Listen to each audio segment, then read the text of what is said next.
తపస్సు కాలం, దేవుని వైపు తిరిగి వెళ్ళే పవిత్రమైన కాలం.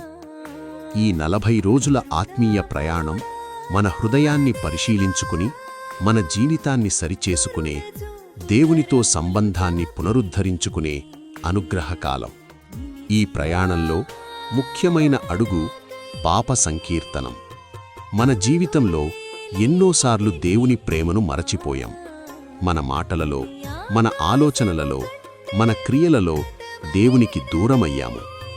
కొన్నిసార్లు మనం చెయ్యకూడని పనులు చేస్తాం, చెయ్యాల్సిన మంచిని చెయ్యకుండా వదిలేస్తాం.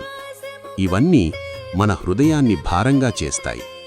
కాని దేవుడు శిక్షించడానికి కాకుండా క్షమించడానికి ఎదురుచూస్తున్న ప్రేమగల తండ్రి. తప్పుపైన కుమారుని కోసం ఎదురుచూస్తున్న తండ్రి వల్లే మన తండ్రి మన కోసం ప్రేమతో ఎదురుచూస్తున్నాడు. పాప సంకీర్తనం అనేది కేవలం మన తప్పులను చెప్పడం మాత్రమే కాదు, అది మన హృదయాన్ని కొత్తదిగా చేస్తుంది.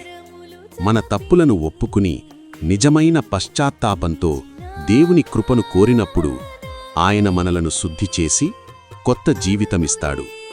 క్రీస్తునందున్నవాడు నూతన సృష్టి అని పునీత పౌలుగారు అంటున్నారు.